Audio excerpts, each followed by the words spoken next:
anfusina wa min sayyiati a'malina may yahdihillahu fala mudhillalah wa may yudlil fala hadiyalah. Asyhadu an la ilaha illallah wa asyhadu anna Muhammadan abduhu wa rasuluhu la nabiyya ba'dah. Amma ba'd.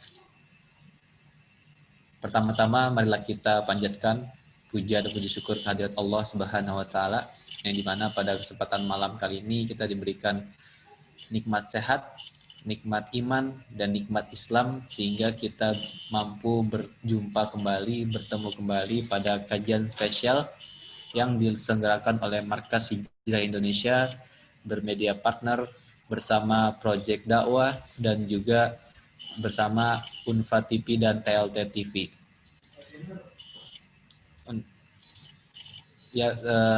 Dan tak lupa pula selawat serta salam kita aturkan pada junjungan suri turun kita ialah baginda Nabi Muhammad Shallallahu Alaihi Wasallam yang dimana atas perjuangan beliaulah hingga saat ini kita mampu menikmati indahnya Islam dan damainya dalam melaksanakan ketaatan kepada Allah Subhanahu Wa Taala. Semoga kelak kita bisa berjumpa pada Rasulullah, para sahabat, keluarga dan sehingga kita menjadi pengikut beliau hingga yaumil qiyamah. Amin ya rabbal alamin. Langsung saja pada malam kali ini kita akan berjumpa di kajian spesial yang dimana pembahasan malam kali ini mengenal gangguan sihir dan jin melalui Al-Quran dan As-Sunnah. Dan pada malam kali ini insya Allah akan ada 3 ustadz kita yang menemani dan menyampaikan materinya pada malam kali ini. Yaitu yang pertama ada Ustadz Sahal Al-Mudofari. Beliau merupakan narasumber di acara Trans 7, acara Ruqyah Trans 7 pada tahun 2013 hingga 2017. Dan beliau merupakan pengurus pusat Arsy, Asosiasi Ruqyah Syariah. Lalu yang selanjutnya ada Ustadz Fakhrul Razi Ansor, dan beliau merupakan Direktur Markas Hijrah Indonesia. Dan yang terakhir ada Ustadz Fazlur Rahman Ansor yang dimana beliau merupakan Wakil Direktur Markas Hijrah Indonesia. Mungkin langsung saja sebelum kita memasuki materi yang akan disampaikan oleh para Ustadz kita, bersama-sama kita buka dengan mengucapkan Al-Basmalah. Bismillahirrahmanirrahim. Baik, selanjutnya langsung saja saya persilahkan kepada para asatiz kita untuk memberikan kajian pada malam kali ini. Kepada para ustadz, tafadhol alaihi masykura. Baik, bismillahirrahmanirrahim. Assalamualaikum warahmatullahi wabarakatuh. Waalaikumsalam. Alhamdulillahilladzi bi ni'matihi tatimmus shalihat wa bi fadlihi taqsul ghayat adada khalqihi wa ridha nafsihi wa zinata arshihi wa midada kalimatihi. Bismillahilladzi la yadurru ma'a ismihi syai'un fil ardi wa la fis sama'i wa huwas samiul 'alim. Subhanaka la ilma lana illa ma 'allamtana innaka antal 'alimul hakim. Wa usalli wa usallimu ala khair khalqillah Muhammad ibn Abdillah wa ala alihi wa sahbihi wa man tabi'ahum bi ihsanin ila yaumiddin. Tsumma amma ba'd. Alhamdulillah, sahabat Markas Hijrah Indonesia yang dimuliakan Allah, sahabat TLT TV dan media partner yang mendukung acara ini, mudah-mudahan Allah Subhanahu wa taala memudahkan segala niat baik kita, memberkahi segala amal ibadah kita, dan Allah jadikan semua apa yang kita niatkan ini menjadi pemberat amal timbangan kita insyaallah di hari kiamat, di mana yauma la yanfa' malu wala banun illa man atallaha biqalbin salim, yang dimana tidak akan bermanfaat harta ataupun ya nikmat-nikmat dunia kecuali hamba-hamba Allah yang datang dengan hati yang bersih. Alhamdulillah, pada malam hari yang berbahagia ini saya tidak sendirian. Insyaallah saya ditemani oleh salah seorang guru saya, juga syekh saya. Beliau adalah Ustadz Sahal. Masya Allah, hafizahullah. Yang tadi kita sudah menyaksikan videonya. Beliau ini salah satu narasumber di acara Ruqyah Trans 7 yang alhamdulillah beliau saat ini juga punya aktivitas dakwah yang sangat padat. Nanti kita akan berbincang dengan beliau. dan juga bersama guru kita Ustaz Muhammad Fauzi Ansor juga yang akan menemani kajian kita pada malam hari ini. Sebelum kita masuk ke dalam topik yang kita akan bahas, ya, insya Allah pada malam hari ini kita akan membahas hal yang sangat penting yang memang di dalam agama kita diajarkan oleh Allah Subhanahu wa taala tentang jin dan sihir itu, ya. Nanti akan saya sampaikan terkait bagaimana Al-Qur'an membahas tentang jin dan sihir ini, dan nanti kita akan tanyakan kepada Ustadz Sahal hafizahullah yang memang beliau sudah malang melintang di dunia bangsa jin ini ya. Jadi teman-teman beliau ini agak anti mainstream. Kalau kita temannya kan manusia, ya kan. Dia temannya dengan jin, ya, bangsa-bangsa jin. Dan kita akan tanyakan bagaimana masyarakat Indonesia yang saat ini itu banyak sekali yang memang melakukan kesyirikan sampai ya melakukan sihir dan lain sebagainya. Tetapi kajian kita tidak afdol kalau kita tidak membahas dari segi Al-Quran terlebih dahulu, yang dimana saya sudah menyiapkan beberapa hal-hal yang ingin saya sampaikan, termasuk kalau kita membahas di dalam Al-Quranul Karim, ayat-ayat tentang jin dan sihir itu banyak sekali yang disampaikan Allah Subhanahu wa taala, dan ini adalah sesuatu yang penting. Ya, ketika ayat-ayat itu banyak diulang-ulang, banyak disebutkan, berarti ada hal yang penting yang harus kita pelajari. Di sini disebutkan bahwasanya kalimat jin saja di dalam Al-Quranul Karim itu diulangi 22 kali. Ya, kalimat jin ya itu diulangi 22 kali. Kemudian kalimat syaitan itu diulangi sebanyak 68 kali. Bayangkan kalimat syaitan diulangi dalam Al-Quran, terus diulangi kalimat itu 68 kali. Kalimat syayatin ya itu 17 kali diulang di dalam Al-Quranul Karim. Ini menandakan apa? Bahwasanya jin ya, kemudian syaitan ya, dan sebangsanya ini adalah hal-hal yang mesti kita ketahui dan kita ya dalami. Ada apa dengan mereka ini? Ya, bahkan kita jangan berlepas diri bahwasanya kita tidak akan terkena hal ini. Bahkan Rasulullah Shallallahu Alaihi Wasallam pun dalam satu riwayat dia pernah ya disihir oleh seorang Yahudi, ya kalau tidak salah namanya Labid Ibnul A'sam, ya. Yang pada saat itu Jibril sendiri yang langsung meruqyah Rasulullah Shallallahu Alaihi Wasallam, mengajarkan Rasulullah Shallallahu Alaihi Wasallam cara untuk berlepas dari sihir Yahudi ini. Maka siapapun bisa terkena sihir, siapapun bisa terkena oleh gangguan jin. Makanya Rasulullah Shallallahu Alaihi Wasallam memberikan kita contoh sebelum tidur.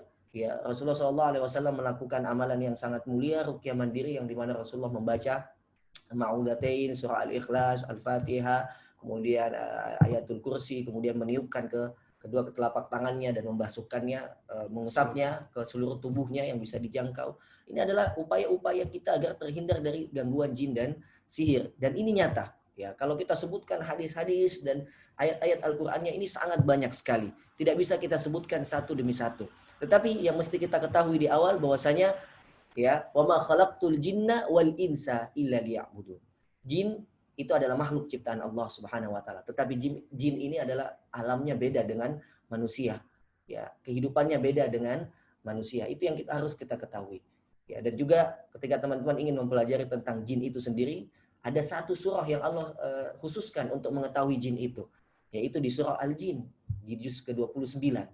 Ya, ini bukan hal yang biasa, tapi ini adalah hal luar biasa bagaimana Allah Subhanahu wa taala menceritakan tentang makhluknya yang berupa jin dan juga ya keburukan-keburukan manusia ya yang menyerupai jin. Ya, makanya kita di surah An-Nas ya Kiai diminta untuk berlindung, qul a'udzu birabbin nas, malikin nas, ilahin nas, min syarril waswasil khannas, alladzi yuwaswisu fi sudurin nas minal jinnati wan nas. Karena ya ada jin dari bangsa jin, ada jin dari bangsa manusia.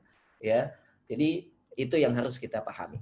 Saya tidak ingin menjelaskan teori yang banyak sekali di dalam Al-Quran dan hadis, karena insya Allah kita akan mengkajinya dengan Ustadz Sahal Hafizahullah yang saat ini tengah ada di samping kita, dan tadi sudah kita lihat videonya bagaimana Ustadz Sahal meruqyah tadi beberapa pasien yang memang terkena gangguan sihir dan jin. Tapi sebelum kita membedah dan membahas, kemudian mengkaji tentang bagaimana sih jin dan sihir, karena beliau sudah bertetangga, bersahabat, dan berkenalan dengan jin, jadi tentu beliau lebih memahami hal tersebut. Sebelumnya kita sapa, Assalamualaikum Ustaz. Waalaikumsalam. Kaifa halukum Ustaz? Alhamdulillah. Alhamdulillah. Ya, Said Mubarak. Nah, Masya Allah. Alhamdulillah beliau sudah berkenan untuk hadir di kajian kita, dan mungkin yang pertama kali baru mengenal beliau ini Ustadz Sahal, yang tadi sudah disampaikan oleh MC. Yang ingin mengetahui lebih dekat dengan beliau, silakan bisa di subscribe channel beliau. Beliau punya channel namanya TLT TV. Di situ banyak sekali kasus-kasus yang beliau angkat, bagaimana cara penyembuhan ya pasien-pasien yang terkena gangguan jin dan sihir. Baik Ustadz Sahal hafizahullah, sudah berapa lama antum menekuni dunia ruqyah ini Ustadz? Saya alhamdulillah bertemu dengan beliau 2017. Ketika itu saya ada jamaah datang ke saya untuk minta diruqyah. Saya sendiri belum bisa meruqyah karena tidak semua orang yang menghafalkan Quran, orang yang mendalami ilmu agama bisa meruqyah. Karena ruqyah ini sendiri punya cara khusus dan ilmu khusus yang memang harus kita pelajari. Nah, beliau ini mendalami, akhirnya saya membawa jamaah saya kepada beliau untuk diruqyah. Nah, gimana ceritanya Ustadz awal mula antum? Suaranya nggak jelas katanya. Suaranya tidak jelas ya? Suara jelas. Aman. Aman, iya. Baik Ustadz, gimana awal mula antum masuk menekuni dunia ruqyah sampai saat ini antum sudah banyak sekali menangani pasien-pasien atau jamaah-jamaah kaum muslimin yang terkena gangguan jin dan sihir Ustadz? Alhamdulillah. Assalamualaikum warahmatullahi wabarakatuh. Waalaikumsalam. Salam kenal, nama saya Sahal. Sahal itu artinya mudah. Jadi mudah diingat, sulit untuk dilupakan. Masya Allah. Ini agak-agak kata-kata ini agak-agak masuk ke hati para jomblo Ustadz. Oke, saya mengawali ruqyah itu dari 2004. Masya Allah. 2004 sudah hampir 16 tahun. 16 tahun. 16 tahun. Dan kenapa saat itu saya memilih ruqyah? Karena pernah membaca hadis tentang khairun nas anfa'uhum linnas. Sebaik-baik manusia adalah yang paling memberikan manfaat kepada manusia yang lainnya. Nah, saya memilih untuk terjun di dunia ruqyah dan tibun nabawi saat itu, pengobatan nabi. Makanya agak ekstrim sebenarnya ketika mengambil langkah, wah gue terjun di ruqyah karena yang akan bersinggungan banyak dengan bangsa-bangsa jin.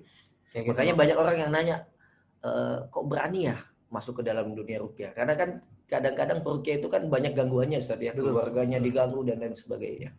Ya makanya saya lebih membahasakan dan mendakwahkan bangsa jin. Iya. Jadi kadang di antara kita ada yang dia justru berperang dengan bangsa jin. Memang ini boleh kita berperang karena ketika jin sudah mengganggu manusia, maka dia akan masuk dalam kategori yang dia adalah musuhnya Allah. Musuhnya Allah. Maka ada istilah ukhruj ya adu Allah. Keluar kalian wahai musuh Allah. Nah, tapi ada bangsa jin yang dia sebenarnya menunggu akan dakwah kita juga sebagai manusia. Karena ketika Allah turunkan Al-Quranul Karim, ini berlaku buat bangsa jin juga. Iya. Dan ada kisah juga di mana ketika itu Rasulullah SAW membacakan Al-Quran di hadapan para jin dan kemudian jin itu masuk Islam. Betul. Maka ada satu masjid di Mekah itu Ustaz yang namanya Masjid Jin. Itu tempat di mana Rasulullah membacakan Al-Quran kepada para jin. Masya Allah. Makanya itu sebuah alasan yang sangat mendasar dan memang menarik. Kan kita nggak bisa lihat jin itu ada di mana. Tapi kenapa mendakwahkan? Nah, ketika kita terjun di dalam dunia ruqyah, kita bisa mendakwahkan langsung tatkala jin ini berada di dalam tubuh manusia. Sehingga jin ini terus kita ajak untuk bertaubat pada Allah, karena kebanyakan jin Ustaz, dia nggak tahu bahwasanya ketika dia ada di dalam tubuh manusia, dia ini tergolong jin yang zalim. Iya. Karena mereka tahu jin ketika masuk ke dalam tubuh manusia nggak masalah. Sebenarnya ini punya masalah besar. Betul, karena itu bukan tempat dia. Ini bukan tempat dia. Betul. Makanya ketika dia masuk ke dalam tubuh manusia, kita sampaikan bahwasanya keberadaan dia ini adalah zalim dan ini nggak boleh. Makanya di sini tugas kita untuk mendakwahkannya. Kayak gitu. Iya. Nah, ini kan antum sudah 2004 sampai 2020 16 tahun Ustaz ya? Hampir 16 tahun. Nah, bagaimana antum melihat Ustaz fenomena di masyarakat ini akan kecondongannya kepada kesyirikan? Karena tentu orang yang kena sihir ataupun yang terkena sihir itu kan korban dan ada pelakunya Ustaz ya. Nah, apa sebenarnya motivasi-motivasi para pelaku untuk menyihir temannya, sahabatnya atau saudaranya pun bahkan Ustaz ya, apa motivasi itu Ustaz? Motivasi dan yang bagaimana Ustaz cara mereka melakukan hubungan dengan jin itu Ustaz? Motivasi pelaku sihir ketika dia mau melakukan sihir kepada saudaranya, temannya, keluarganya, handai tolan yang dia pernah kenal, motivasi yang pertama adalah karena hasad di dalam diri. Hasad di dalam dirinya. Hasad itu kan dia senang melihat orang lain susah melihat orang lain senang. Betul. Nah, ketika dia lihat temannya dalam kondisi yang senang, bahagia, kaya raya, dia hasad dan dia tersiksa. Akhirnya di sini awal mula muncul niat untuk melakukan sihir. Yang penting lu saat ini kaya, boleh jadi lu berikutnya gue nggak akan bikin lu kaya. Nah, di situ awal mula kenapa pelaku sihir ini mau melakukan sihir ya karena itu. Hasad. Jadi Karena hasad. ada keinginan untuk menghilangkan nikmat yang orang lain miliki, Ustaz. Betul ya? sekali. Oke. Yang kedua karena dendam. Karena dendam boleh jadi dia pernah disakitin. Nih saya banyak kasus ada jin-jin yang pelaku sihir yang akhirnya dia menyihir manusia itu karena dendam. Dulu mungkin pernah mengalami cinta yang ditolak. Kan ada istilah cinta ditolak, dukun bertindak. Ditolak dukun Pel ditenggak, bom meledak. Jadi istilah itu memang berlaku saat ini dan terus. Makanya ketika bicara sihir, tatkala antum sampaikan sihir ini sudah disampaikan di dalam Al-Quran, perkara semua yang disampaikan dalam Al-Quranul Karim akan terus berlangsung sampai yaumul qiyamah. Makanya perilaku ini akan terus berlangsung, terus berjalan. Makanya ini salah satu tujuan pelaku sihir. Hasad, dendam. Yang ketiga bisa jadi karena cinta yang menggebu. Iya, karena dia ingin mendapatkan seseorang yang ia cintai, tapi karena dia nggak bisa dapatkan secara normal. Akhirnya mungkin dia anggap ada banyak pesaing-pesaing yang mendekati orang itu, akhirnya dia dengan cara itu, dengan cara sihir. Makanya boleh jadi ada tanpa disadari ada wirid-wirid yang sering dibaca untuk menggunakan sihir, salah satunya wirid akron. Apa itu, Ustaz? Jadi dibikin manusia itu tergila-gila dengannya. Tapi yang beredar di masyarakat saat ini nih lebih dikatakan dukun berkedok Islam, Ustaz. Jadi banyak sekali dukun-dukun saat ini ya memberikan jampi-jampi berupa ayat Quran juga, Ustaz. Berupa ayat Quran dengan dalil ini yang disunahkan oleh Rasulullah, ini yang diajarkan oleh Al-Quranul Karim. Tetapi sebaliknya malah itu yang dijadikan mereka untuk cara menarik massa agar mempercayai pengobatan dia. Seperti yang baru beberapa viral ini adalah Ningsi. Bahkan dia mengatakan bahwasanya dia bertemu dengan malaikat, gitu kan, mampu bertemu dengan malaikat dan lain sebagainya. Ini kan banyak yang membuat masyarakat kita sesat, gitu. Dan banyak masyarakat kita karena awamnya, Ustaz, tidak mengetahui dan tidak punya ilmu, akhirnya mengikuti dan mempercayainya, Ustaz. Betul. Makanya banyak orang-orang kita kejebak. Nih, saya salam dulu dengan guru saya. Assalamualaikum Ustaz Muhammad Fakhrul Razi. Lailuka Said Ustaz. Salam ta'azim. Menyimak dulu Ustaz. Aneh gemeteran. Ente perhatiin aneh gemeteran. Ada nyimak Ustaz. Fadhal. Wirid akron Ustaz. Dilanjut Ustaz. Fadhal. Ketika banyak manusia dan umat Islam pada umumnya terjebak dengan dukun berkedok Islam, saya sering bahasakan gini, dukun zaman now saat ini berpenampilan lebih ustadz daripada ustadz. Betul. Berpenampilan lebih kiai daripada kiai.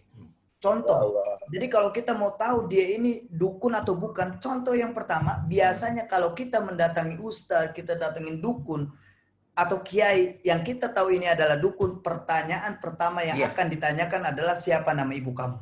Kenapa ibu, Ustaz? Dia akan nanya siapa nama ibu kamu. Kenapa yang ditanya ibu? Jujur, yang kita tahu penisbatan di dalam Islam jalurnya kemana? Ke bapak. Ke bapak. Umar bin Khattab, Utsman bin Affan, Ali bin Abi Thalib, Khattab, Affan, Abi Thalib, walaupun mati kafir, penisbatan ini tetap dipakai pada jalur ayah.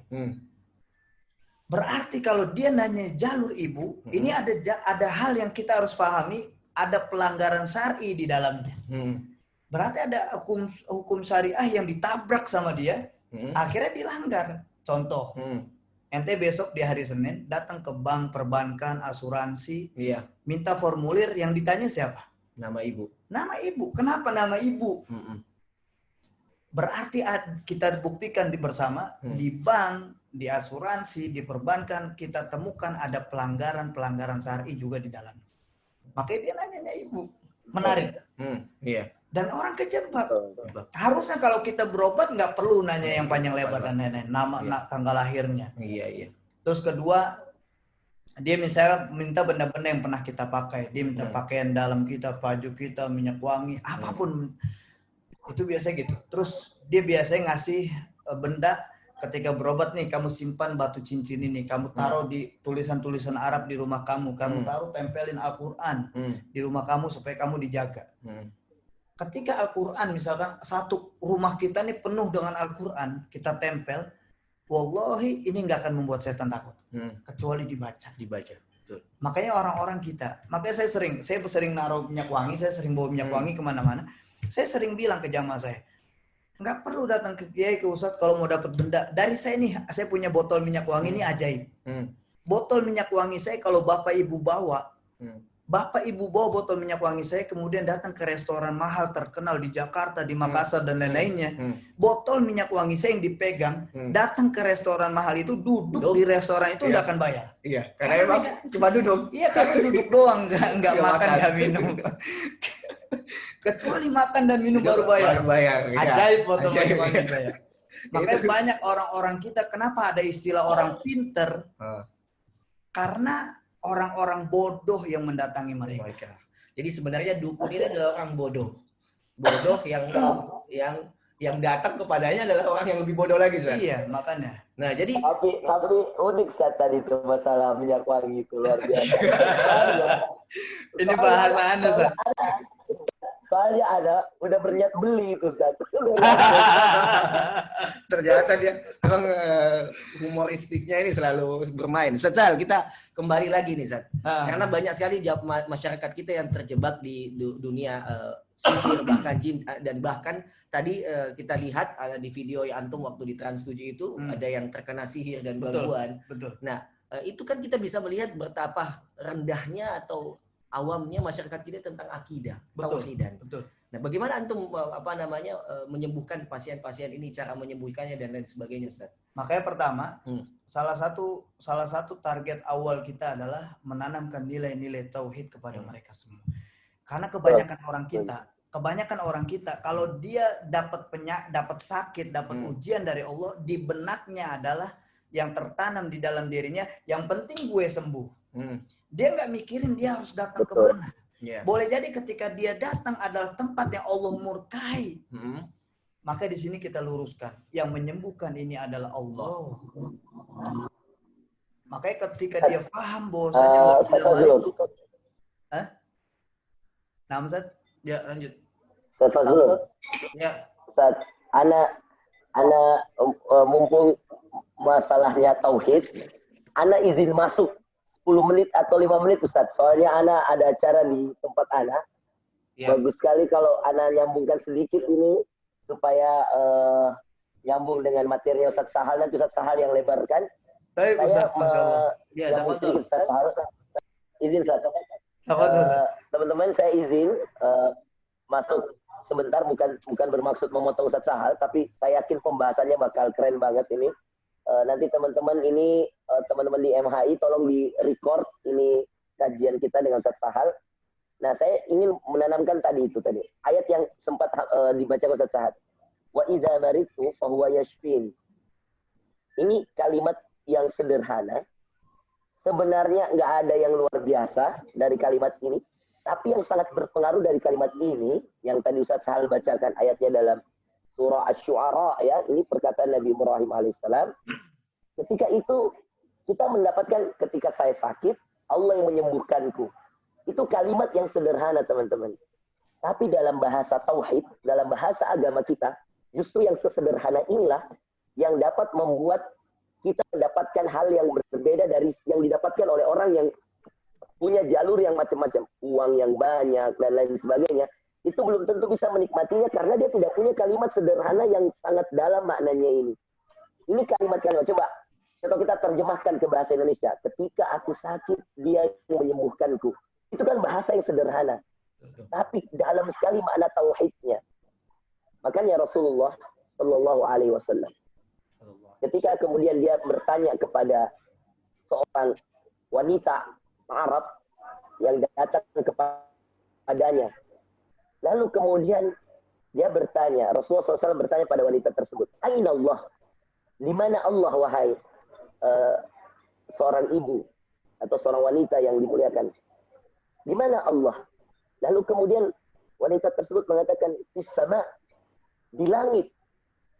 Apa kata Rasulullah SAW? Sederhana ya, jawabannya di langit. Ini jawaban yang singkat sekali, sederhana sekali. Tapi seketika itu Rasulullah mengatakan, Inni ashhad, saya bersaksi, washhadu, dan saksikanlah wahai sahabatku, annaha mu'minah, bahwa dia adalah wanita yang beriman. Lihat, kalimat sederhana. Di mana Allah? Di langit. Percaya bahwa Allah ada di langit saja, itu sudah kalimat yang luar biasa. Jadi, teman-teman, mulai dari hal sederhana, ini tauhid kita tanamkan mulai dari hal yang sederhana. Yang nanti saya akan jelaskan lagi terkait dengan bagaimana menghindarkan diri, selain pokok pertamanya adalah tauhid. Saya ingin menanamkan lebih singkat saja tentang ini, dan nanti dijelaskan oleh Ustaz Sahal. Tetapi ini saya yang kasih analoginya, saya kasihkan gambaran singkatnya ketika kita kemudian percaya dengan hal-hal yang Allah katakan sendiri. Seperti tadi, di mana Allah? Di langit. Di mana ayatnya? Toha. Dalam surah Toha ayat kelima, Ar-Rahmanu 'alal 'arsy istawa. Allah mengatakan Ar-Rahman itu di atas arsy-Nya beristiwa. Lalu kemudian dalam hadis Bukhari tadi dikatakan Aina Allah fis sama, Allah di langit, dan dibenarkan oleh Rasulullah, bahkan digaransi yang mengatakannya sebagai orang beriman. Jadi saya ingin teman-teman kita menjaga tauhid kita dari hal-hal yang sederhana, bahkan hal-hal yang sangat sepele sekalipun, ayo kita jaga. Contoh sederhananya, ketika kemudian kita mengatakan ada sesuatu yang kita dapatkan dari seorang dokter, minum obatnya, anak kita sembuh. Biasanya kita makasih banyak dok, Anda sehat banget, Anda hebat banget, Masya Allah, Anda begini, Anda puji dia terus-menerus, hingga Anda lupa mengucapkan Masya Allah misalkan. Tidak terucap kita Barakallah atau Masya Allah atas izin Allah. Kita terlalu berlebihan kadang-kadang untuk memuji kehebatan dan kekuatan manusia, sehingga akhirnya tauhid kita secara langsung teriris dan tergores. Kalau kita kemudian mau menanamkan tauhid teman-teman, dan inilah kunci utama sebenarnya kita terhindar dari sihir dan jin. Kalau saya spekulasikan secara keseluruhan, perbaiki tauhidmu, maka Allah jaga dirimu. Yakinkan dirimu bahwa engkau adalah makhluk yang punya Allah dan tidak la yadurru ma'asmihi syai' fil ardi wala fis sama', tidak akan ada yang membahayakanmu di langit dan di bumi. Maka coba lihat, ya, engkau akan merasakan betul-betul ya keyakinan yang kuat bahwa tidak akan ada bahaya sedikit pun yang masuk kalau ada Allah bersamamu. Maka tauhid ini menjadi poin pertama yang disebut Ustaz Sahal. Makanya tadi saya minta izin masuk karena ingin menambah ini Ustaz.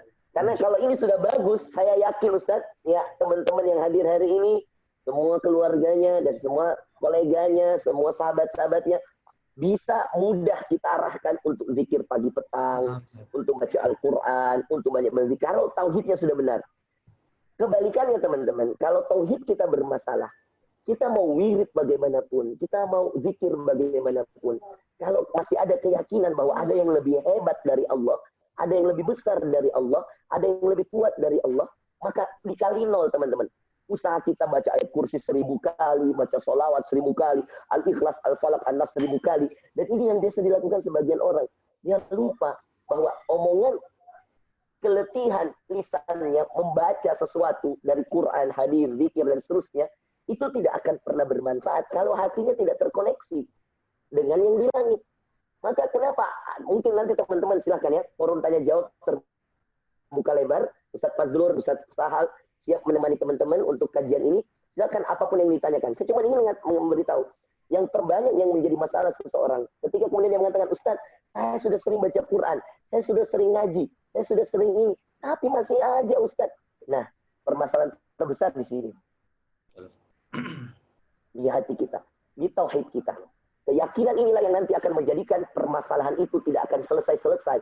Akhirnya, mohon maaf Ustaz, ada kejadian ketika dia sudah datang ke Ustaz untuk meruqyah dan seterusnya, dia merasa tidak terselesaikan. Akhirnya apa saudara sekalian? Dia menyalahkan Ustaznya, menyalahkan Allah, dan akhirnya ke dukun. Bayangkan. Jadi itu betul-betul Ustaz. Jadi karena dia bilang, nggak bisa selesai masalah saya dan seterusnya. Akhirnya kembali ke dukun. Nah inilah permasalahan pokok utama kita, teman-teman, yang mungkin harus kita perbaiki bersama. Nanti akan dilanjutkan oleh Ustaz Sahar. Saya izin Ustadz ya, mau banget ini nimba ilmu sama antum, cuman karena keadaan saya di luar daerah ini Ustadz, insya Allah nanti Ustadz. Antum udah ngerjain saya sekali tadi Ustadz, la ilaha illallah. Udah serius. Saya tadi sampai mau chat Ustadz Fazrul, ya Ustadz, tolong cariin dong minyaknya Ustadz Sahar.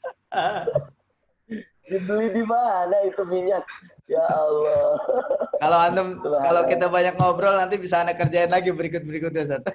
Iya. Makanya Ustaz kayaknya cukup dulu Ustaz. Masya Allah. Ustaz Fazrul, Ana izin Ustaz Fazrul. Ya. Jazakallah khairan. Barakallahu fikum. Teman-teman semangat ya. Izin semuanya insyaallah.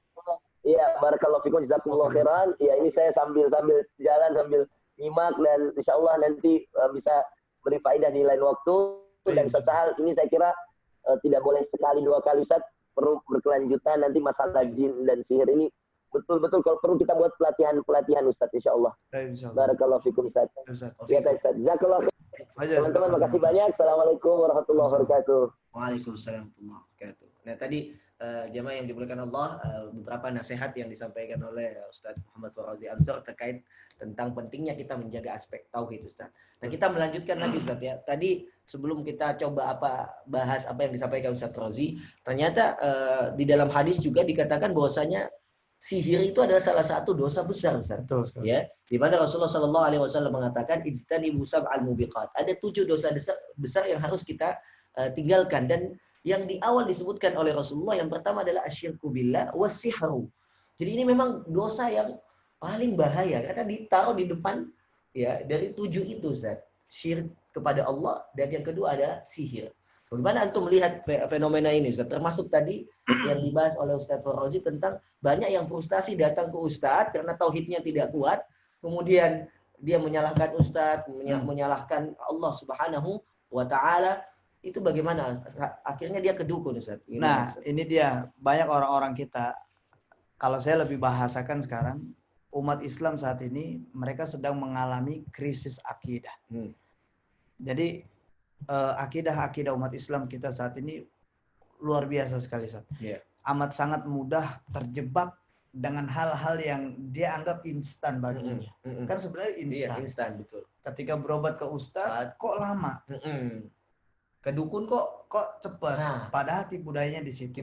Makanya sihir itu, arti sihir itu sebenarnya dia memalingkan sebuah fakta dengan kedustaan. Hal yang benar dengan kedustaan. Contoh, ketika Nabi Musa alaihissalam, fakta yang sebenarnya itu tongkat, tetapi dipalingkan seperti ular. Itu sihir. Makanya ketika orang-orang datang ke dukun tanpa disadari dia udah kesihir duluan sama dukun. Innama sona'u kaidu sahir. Iya. Dan yang membuat semua itu adalah tipu daya sihir. Makanya dukun itu ramai karena memang dia melakukan sihir. Awalnya mereka melakukan sihir. Ketika dia sudah mulai membukanya dengan sihir, kemudian terkesan instan. Mereka nggak sadar, Ustaz. Maksimal cuma 40 hari. Yang dia rasakan. Setelahnya dia harus datang lagi dan terus datang lagi. Makanya orang yang ke dukun itu berkelanjutan. Kenapa? Karena memang udah ada sebuah ikatan perjanjian itu antara dukun dengan jin yang ketika manusia itu datang, lu jadi sasaran gue. Oke, Ustaz. Ini menarik banget, Ustaz. Bisa antum ceritakan nggak fenomena yang terjadi di lapangan, Ustaz, yang antum tangani pasien-pasien yang memang bisa menjadi hikmah dan pelajaran bagi jamaah semua yang kasus sihir amat sangat banyak yang Anda temukan, amat sangat banyak. Bahkan Anda pernah ada kasus yang ini juga pernah ditayangkan di Trans 7 di tahun 2014. Ada tamu dari Saudi Arabia. Dia orang Syam, lahir di Saudi, tinggal di Riyadh. Qadarullah wa masya fa'ala. Di saat itu dia mau nikahin calon istrinya, sampai berulang-ulang nggak jadi. Calon istrinya ini di Saudi juga. Oke, baik. Dia berulang-ulang nggak jadi sampai batal terus, berkali-kali batal. Sampai 7 tahun di hari ke-7 dia baru di tahun ke-7 dia baru nikahin wanita itu. Akhirnya dia heran.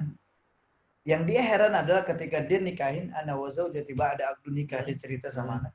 Zaujati mubashiratan tatlubul firaq. Istrinya langsung minta cerai di hadapan jamaah. Padahal dia baru itu baru akad tuh, dia baru ucapkan qabiltu nikahaha wa tazwijaha bil mahril madhkur. Zaujati mubashiratan tatlubul firaq. Istrinya langsung minta cerai di depan jamaah. Dia heran, ada apa ini? Iya. Terus keributan berkelanjutan. Qaddarullah, dia punya kawan di Riyadh, dia telepon. Gue ngalamin hal ini nih. Iya. Qaddarullah, orang yang di Riyadh itu kontak Ustadz Khalid. Ustadz Khalid Basalamah. Kemudian Ustadz Khalid sarankan nomor anak. Iya. Silakan datang ke Indonesia. Ketika dia datang ke Indonesia, baru sampai di hotel bintang 5 di Indonesia, dia udah dihadapkan sama kalajengking yang ukurannya besar. Dia heran, ini hotel bersih kok ada kalajengking. Iya. Disambut dengan kalajengking. Akhirnya ketika itu ana ruqyah dan ana tawarkan untuk tayang di Trans 7, Tayang. Ada video. Ya, kita bisa nanti melihat video ada ya. tayangannya di Trans 7. Masya Allah. Menarik banget ini, Ustaz. Dan subhanallah, ternyata manusia ini kena sihir. Ternyata lelaki ini memang disihir sama seorang wanita, karena lelaki ini wajahnya nggak jauh-jauh dari aneh. Oh, dia tampan. Gantengnya maksimal ya. Kalau aneh kan dia tampan, aneh manis. Iya. Gitu. Ya, jadi ada wanita Saudi yang suka sama dia sampai dia pengen lelaki ini menikah sama dia. Akhirnya dia bikin sihir. Nah, akhirnya subhanallah ketika dia diruqyah dengan reaksi yang sangat luar biasa, dan dia nikah itu sama istrinya belum hamil. Setelah dia nikah hamil, istrinya hamil, terus 4 bulan kemudian ngabarin saat istri udah 4 bulan jalan. Jadi memang kasus-kasus itu menarik, Sat. Dan orang nggak sadar bahwa ternyata karena cinta. Dan sihir itu bisa dikirimkan. Ini luar biasa, Sat. Amat sangat banyak lah kasus-kasus sihir yang Anda temukan. Sampai orang ketika diruqyah sampai muntahnya kain kafan, jarum sampai keluar banyak, ada 10 jarum. Itu dari mana, Ustaz? Dari mulut. Dari mulut. Enggak, jarum itu siapa yang masukkan ke dalam nah, jin? itu dia proses sihir. Proses sihirnya gitu. Proses sihir. Jadi ada jin yang dia dikirimkan. Kalau antum pernah lihat, nih ada sebenarnya banyak gambar-gambar yang perlu kita lihat sebenarnya. Jadi ketika ini proses sihir gini sih. Ketika ada orang yang minta disihirkan. Pertama orang yang minta disihirkan datang ke dukun, kahin. Ketika dia datang ke dukun, pertama ini dukun tanya dulu sama orang ini. Kamu siap nggak? Ketika kamu menyihir orang ini, misalkan ini orang yang minta disihirkan A, targetnya B. Dukun bilang kamu siap nggak ketika kamu menyihir nyihir yang B akan berefek ke kamu. Dia siap. Saya siap resikonya. Tapi kadang orang yang minta disihirkan ini yang A, dia akan bilang coba deh yang lain aja yang kena dari saudaranya atau keluarganya. Dia melampiaskan, melimpahkan karena dia juga khawatir berimbas ke dia. Atau dukun menawarkan, ini Anda dapat cerita dari teman yang dia dukun santet, tapi dia tobat. Ini ceritanya dari dia. Nah, tapi dukun ini berani ngambil resiko, dia ambil sikap. Kalau lu mau gue pasang badan, tapi lu tambahin mahar. Jadi biaya ke dukun nggak murah juga, Ustaz ya? Nggak murah. Kalau lu mau, gue pasang badan, jadi gue yang tanggung jawab. Oke, kalau begitu, siap ya, siap. Gitu. Kenapa? Karena biasanya ketika dukun ini tahu, B nggak akan mungkin, misalkan Afwan, ente yang disihir. Dukun tahu, ente nggak mungkin balas ke dukun. Betul, pasti balasnya kayak ente nggak mungkin. Orang kayak ente paham agama, orang yang berilmu, paham tauhid, nggak mungkin balasnya ke dukun. Nah, makanya dukun ambil alih ke gue aja. Gue yang tanggung jawab. Tapi kadang kebanyakan dukun kejebak, dia kayak ente kan nggak mungkin ke dukun. Pasti ente datangnya ruqyah. Betul. Ruqyah ini langsung sama Allah Subhanahu wa taala. Betul. Kalau dukun kan jin dengan jin. Betul. Nah, gitu. Ini proses awal. Nah, yang kedua, dukun ini akan tanya sama orang yang minta disihirkan. Kalau emang lu mau ruqyah, mau sihir yang B, lu punya apa dari B? Lu ada fotonya nggak? Nah, maka itu biasa kita temukan ada foto-foto yang Diikat, ditusuk, dibuhul-buhul. Oh, gitu. Lu punya fotonya nggak? Atau lu punya celana dalamnya nggak? Atau lu punya benda-benda yang pernah dia pakai nggak? Ini kenapa, Sat? Iya. Karena jin, dia makhluk yang sama dengan anjing. Dia punya penciuman yang tajam. Ketika dukun sudah berhasil minta benda-benda yang dia sebagai targetnya, Oke, lu targetnya misalkan Ustaz Fajrul Rahman. Lu punya apa dari Ustaz Fajrul Rahman? Bajunya kah, apanya kah? Akhirnya, ya saya ada bajunya nih. Nah, dukun dengan model dia dapat perjanjian itu, dukun ngambil dengan baca mantra, dia ngambil jin-jin yang ada dari pegunungan, dari laut. Dengan mantra-mantranya, datanglah wahai kalian semua, ini ada tugas. Biasanya dia bakar kemenyan, biasanya dia menyembelih binatang yang tidak menyebut nama Allah sebagai santapan mereka bangsa jin. Nih aromanya, dia langsung oke, berangkat. Nah, nanti prosesnya itu cukup luar biasa. Cukup panjang. Dia ada dialog yang cukup panjang. Ini karena saya cerita langsung, dapat cerita langsung dari dia, dukun santet yang udah ratusan orang banyak disihir sama dia. Nah, ketika dukun udah merintahkan sama jin ini, dukun udah merintahkan sama jin akan masuk. Pertama, tatkala manusia ini lengah dia zikir pada Allah Subhanahu wa taala. Makanya Rasulullah SAW meminta kita untuk senantiasa membaca doa-doa ya. Doa-doa. Ada satu doa itu yang saya tahu dalam hadis, Rasulullah meminta kita untuk membaca Bismillahirrahmanirrahim la yadurru ma ismihi syai'un fil ardi wa la fis sama. Doa yang lain, a'udzu bikalimatillahi tammah min syarri ma khalaq. Ya, itu doa-doa yang diajarkan oleh Rasulullah SAW. Nah, ketika jin merasa dia lengah dalam berdoa kepada Allah, dia mudah masuk. Itu yang pertama. Yang kedua, ketika jin ini tahu manusia ini lengah, misalkan lewat marah. Lewat marah, lewat kebencian, lewat kesedihan yang dalam, dia mudah masuk. Makanya jadi kalau emosi kita meledak, dia masuk. Innal ghadaba minasyaitan. Dia marah itu memang datangnya dari setan, kata Rasulullah SAW. Makanya, nah ini pintu-pintu masuknya jin ketika sihir itu mulai masuk. Yang ketiga, jin ini akan melihat dulu, Zat. Misalkan antum targetnya ya punya keluhan sakit di kepala, dia akan mudah masuk lewat sakit itu dan makin memperparah sakitnya. Kok jadi sering sakit kepala ya? Padahal awalnya biasa. Sakit kepala. Betul. Kayak gitu. Luar biasa, Ustaz. Masya Allah. Ini prosesnya. Ketika sampai jin ini masuk, nah apa itu buhul? Buhul ini adalah ikatan yang dibawa sama jin untuk mengikat di dalam tubuh manusia. Maka Rasulullah sampaikan dalam hadis sahih mulia bahwasanya jin ini berada di aliran darah manusia. Ya jari majrad dam. Nah, dia mengikat betul. Dia mengikat di aliran darah manusia, terhenti. Misalkan di bagian jantung, akhirnya dia sakit bagian jantung. Makanya banyak sekali pasien-pasien kita, ada salah satu jamaah yang saya kenal, Ustaz, dia sudah berobat ke berbagai macam dokter, bahkan sampai ke Cina dan lain-lain, dan ternyata dia itu diganggu oleh jin dan sihir, Ustaz. Yang bisa jadi dia merasa tenang, sembuh ketika dia membaca surah Al-Baqarah. Dia mendatangi salah satu syekh yang pernah datang, siapa Ustaz namanya ya? Syekh Abdul Barok. Nah, syekh itu mengajarkan wanita ini untuk senantiasa pertama istiqomah untuk bangun malam tahajud, Ustaz, dan membaca full surah Al-Baqarah setiap malam. Niscaya dengan itu dia akan bisa merasakan kesembuhan. Iya, itu untuk melepaskan semua buhul. Nah, buhul ini makanya ketika orang kena sihir, sakit jantung, dicek jantungnya, misalkan lewat EKG. Iya, betul. Normal, tidak ada, ya. Jadi medisnya pun tidak masalah. Betul. Kenapa? Karena memang jin juga kedetek alat-alat itu. Makanya inilah banyak kasus-kasus yang tanpa disadari manusia itu banyak sekali mengalami hal ini, kayak gitu. Masya Allah, luar biasa. Terus fenomena yang ada di masyarakat kita ini kan beragam, Ustaz ya. Betul. Dari mereka datang ke dukun karena percintaan, kemudian karena harta, Mm-mm. kemudian ingin memang tidak senang dengan orang tersebut, ingin mencelakakan dan lain sebagainya. Nah, hal yang paling banyak di Indonesia itu apa yang menyebabkan masyarakat kita ke dukun? Ustaz? Dari beberapa aspek tadi yang paling banyak apa yang menyebabkan mereka ke dukun? Yang paling banyak karena dendam. Dendam.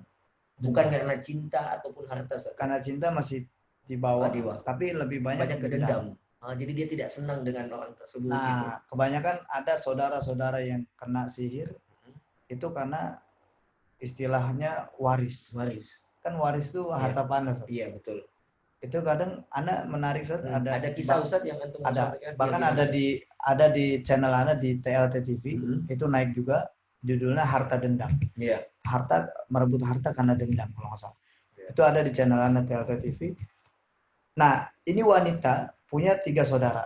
Iya. Jadi dia bertiga nih. Subhanallah, memang wanita ini orang kaya. Iya. Kayaknya beneran, nggak bohongan. Betul. Karena warisan yang ditinggalkan ke 3 bersaudara ini 600 miliar. Oh, Masya Allah. Banyak sekali. 600 miliar. Karena keserakahan, karena hasad, akhirnya ada satu saudaranya menyihir wanita ini.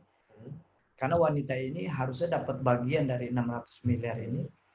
Terus wanita ini juga tinggal di Jakarta Selatan, di kawasan elit juga, kawasan Menteng. Nah. Rumahnya juga terbilang sampai hampir 20 M harga rumahnya. Masya Allah.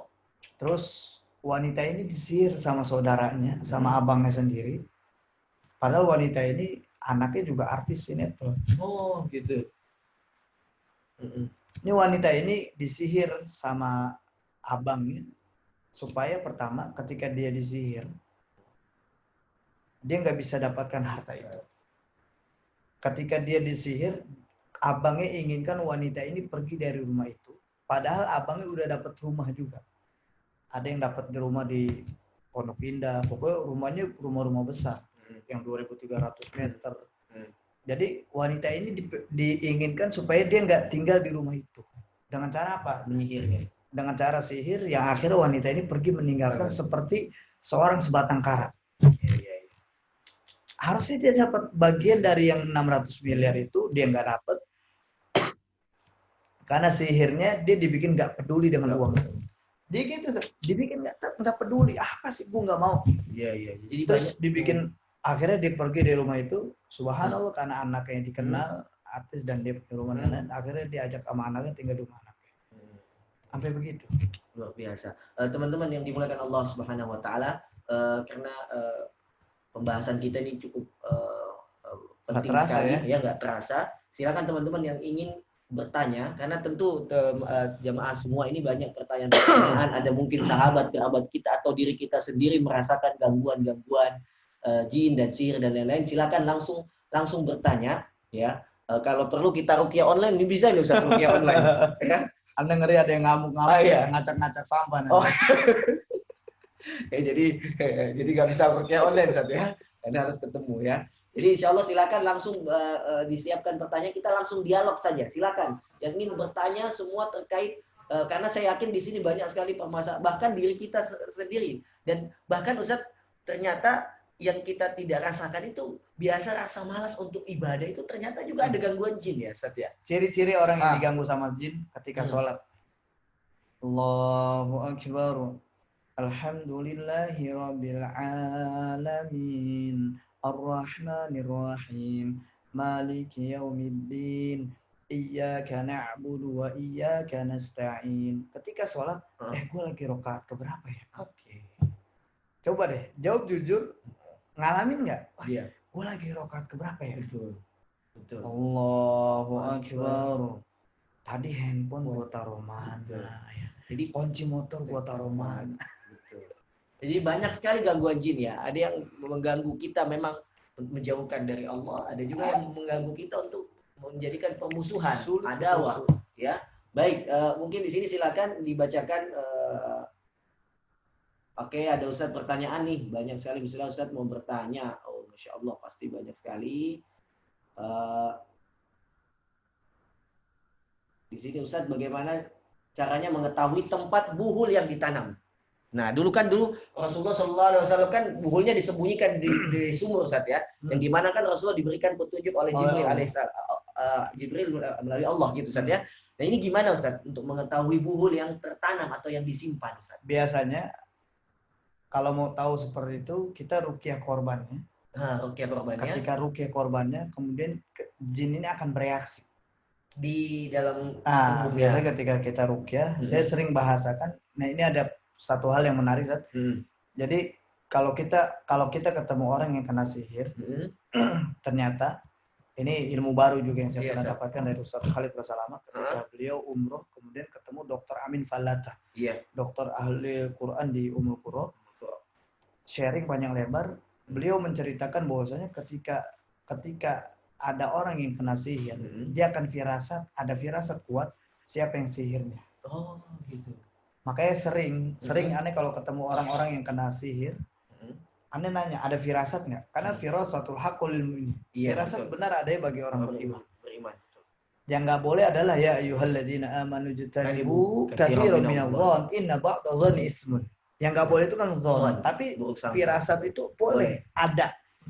Misalkan ente kena, misalkan yang sihir ente namanya Siti Bebenah misalnya. Aneh panggil namanya, Siti Bebenah.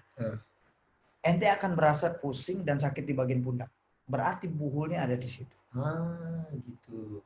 Sering. Ketika Anda ruqyah, Anda sering tanya, siapa nama firasat yang dalam hatinya? Kayak tadi kan ada seorang yang di ruqyah, dia sebut nama.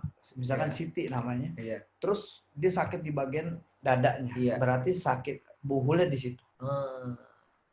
Kemudian Dr. Amin Falatah mengatakan, bacakan berulang innallaha sayubtilu. Innallaha sayubtilu. Sesungguhnya Allah akan menampakkan semua kepalsuan sihir. Betul. Masya Allah. Nah, ketika itu terus dibaca, dia akan reaksi. Nah, cara menemukan buhulnya, jin itu kita ajak bicara, kita ucapkan panggil, "Hai jin, kalau memang kamu terikat buhul di tempat ini, di mana buhulnya?" Nah, berarti keseringan. Anda pernah ada pengalaman menarik, Ustaz? Gimana, ini Ustaz? Masya Allah, demi Allah Anda mengalami hal ini. Dan subhanallah, pasien ini ketika kesurupan, saya panggil, "Jin, di mana kamu meletakkan buhulnya?" Tanpa disadari dia langsung lari ke belakang rumahnya seperti dia seperti macan. Terus dia mengeruk tanah di rumahnya. Qadarullah saat itu memang habis hujan. Jadi memang mudah ditarik. Terus ditemukan ada satu kain. Terus ditarik lagi. Kita angkat kainnya. Ternyata di dalam kain itu ada tulang belulang yang sudah hancur. Ternyata ketika anak cek, ini adalah tulang belulang dari burung gagak. Burung gagak biasanya untuk kehancuran keluarga. Ternyata keluarga ini mengatakan, benar Ustaz, di sini nih panas banget. Jadi luar biasa ya gangguan. Inna kaidas syaitani kana dha'ifa. Luar biasa. Kaidus sahir itu betul-betul Ustaz. Jadi begitu ya teman-teman, untuk mengetahui buhul yang ditanam atau disimpan adalah dengan meruqyah korbannya. Karena jin itu akan connect langsung Ustaz ya dengan buhul yang dikaitkan. Masya Allah. Baik, kita tidak bisa menjawab lebih lama lagi karena banyak sekali pertanyaan Ustaz. Teman-teman juga yang berdomisili di daerah Jabotabek, Selasa ada di sini. Iya. Insya Allah kita di Markas Hijrah bekerja sama dengan Ustaz Sahal mengadakan open house ruqyah syariah di Markas Hijrah Indonesia setiap Selasa. Itu jadwal open house-nya ya, Ustaz? Dari jam 10. Iya, kalau memang di luar itu silakan teman-teman datang, tapi janjian dulu bisa nanti dengan tim TLT TV atau tim Markas Hijrah Indonesia untuk yang ingin berkonsultasi secara langsung. Karena memang online ini kan terbatas Ustaz ya. Baik, selanjutnya Masya Allah Ustaz, ini banyak sekali sebelumnya. Sudah takut ada yang kelewat pertanyaannya.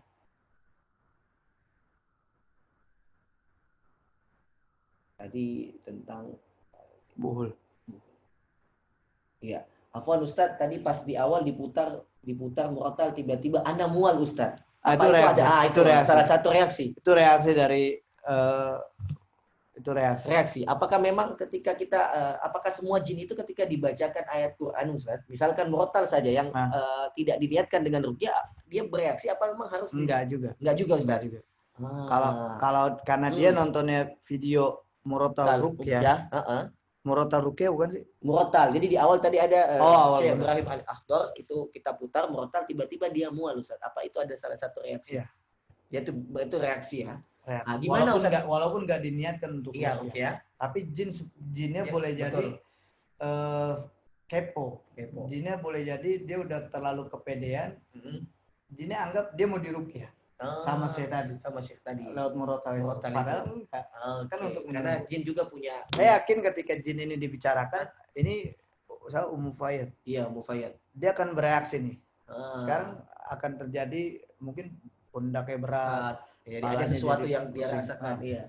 Itu gimana Ustaz untuk mencegah biar dia ini kan kita tahu kalau ada reaksi berarti ada jin gitu Ustaz ya. Jin yang tidak baik dalam. Itu gimana Ustaz solusinya buat jamaah yang merasakan seperti ini? Ruqyah mandiri Ustaz. Ruqyah. Apa dia harus dan biasanya kalau kayak gini. Gini Ustaz. Kan ada orang yang rutin dengan zikir pagi petang. Iya, betul. Ustaz. Zikir pagi petang pembentengan, penjagaan. Ini benar. Betul. Tapi kebanyakan orang dia nggak sadar ketika dia rutin zikir pagi dan petang, tapi dirinya udah ada jin dalam tubuhnya. Itu gimana Ustaz? Jin dalam tubuhnya inilah harus diatasi dengan ruqyah syar'iyyah. Oke, jadi tidak mampu untuk jadi sebenarnya fungsi kita membaca ma'al ma'surat bagi siang dan petang itu untuk sebelum kena. Kan tapi, kita nggak ada yang tahu. Betul. Kita udah kena apa belum? Betul. Dia rutinkan zikir pagi petang. Kalau udah ada di dalam ya harus dikeluarkan Ustaz ya. Dan itu bisa dilalui dengan jalur ruqyah syar'iyyah. Makanya ketika dia rutin ruqyah syar'iyyah sendiri, boleh jadi ada yang bereaksi, ada yang memang dia belum reaksi dan memang ini harus dibantu. Di awal. Ya, Masya Allah. Dan nanti insya Allah Ummu Fayyad bisa komunikasi lanjut terkait mudah-mudahan Allah sembuhkan. Kemudian ada Lisa Ustaz, bagaimana menghadapi orang yang punya ilmu kebal Ustaz? Nah, ilmu kebal ini ada apa enggak ini Ustaz? Ada Ustaz ya. Menghadapi ilmu kayak kebal. Seperti mohon maaf Ustaz, limbat apa? Siapa yang limbat? Limbat itu kan dia menontonkan gampang sekali menghadapi ilmu kebal. Cukup kita berhadapan dengan dia, baca a'udzu bikalimatillahi tammati min syarri ma khalaq. Itu runtuh semua kekebalan. Coba aja. Jadi Anda pernah buktikan? Ada orang yang sok kebal, Anda bilang, "Oke, lu 100 orang di depan gue, lu kebal kok nggak mundur." Lu pakai senjata, oke. Kita buktiin, lu mau gimana caranya? Ayo. Akhirnya Anda buktiin, Anda nggak usah pakai jarum, Anda nggak perlu pakai golok, Anda pakai jarum aja. Iya. A'udzu bikalimatillahi tammati. Terus antum tusukkan. Anda tusuk ya. Bismillah. Wah, sakit. Kok bisa? Jadi itu semuanya sihir Ustaz ya. Ya innama sona'u kaidu sahir wala yuflihu sahiru haitsu ata. Itu di surah Thaha. Jadi itu semua adalah tipu daya penyihir Ustaz, dan tidak akan pernah ya beruntung atau sukses apa yang dilakukan oleh penyihir itu. Jadi itu caranya yang bertanya Lisa ya. Jadi baca tadi doanya Ustaz, a'udzu bikalimatillahi tammati min syarri ma khalaq. Jadi dibaca doa itu ya. Mudah-mudahan kita bisa dilindungi Allah dari segala gangguan-gangguan sihir dan jin. Kemudian banyak sekali nih Ustaz, sampai silakan. Oke. Mual-mual Ustaz. Bagaimana jika orang yang kita ruqyah itu melihat makhluk lain di depannya Ustaz? Apakah itu sesuatu yang wajar Ustaz? Ketika dia diruqyah kemudian dia melihat makhluk lain, berarti jin dari dalam tubuhnya yang melihat makhluk yang lainnya. Oh, berarti bukan dia, jinnya. Bukan dia, jinnya. Karena memang sesungguhnya manusia tidak mampu melihat jin. Ada di surah Al-A'raf itu. Iya, betul. Kayak gitu. Berarti dia jin itu yang melihat makhluk lain. Boleh jadi jin ini, kalau Anda lebih sering mendakwahkan jinnya untuk tobat pada Allah, dan Anda sering ajak mereka hijrah menuju Makkah. Kenapa itu Ustaz antum aja? Kan biasanya kan peruqyah lain keluar kau gitu. Kenapa? Karena Anda analogikan gini, Zat. Ketika kita ketemu manusia, lu pergi dari sini. Iya. Sengsara lu di luar, hancur lu, hidup lu nggak jelas. Iya, betul. Lu pergi, atau nanti di luar lu ada tempat yang nyaman, tempat istimewa buat lu supaya lu tidurnya bisa lebih nyenyak. Lebih seneng yang mana? Betul, yang kedua. Jin keluar hijrah menuju Makkah al-Mukarramah. Kenapa Makkah? Karena di sana tempat yang nyaman buat dia. Iya. Karena di sana banyak bangsa jin, yang bangsa jin ini juga akan mendakwahkan dia baru datang. Karena jin itu ada yang beriman dan juga ada yang kafir. Ada Islam, iman, kafir. Itu yang dijelaskan di surah Jin. Ya, jadi itu tadi caranya yang disampaikan oleh Ustaz Sahal. Ya, ketika sesungguhnya yang dilihat itu adalah jin itu sendiri Ustaz ya. Karena jin dalam tubuhnya melihat jin yang di luar. Iya, Masya Allah. Kita tidak bisa menjawab secara lama karena ini banyak sekali, masanya 29 pertanyaan Ustaz. Mudah-mudahan waktunya cukup untuk menjawab semua. Kemudian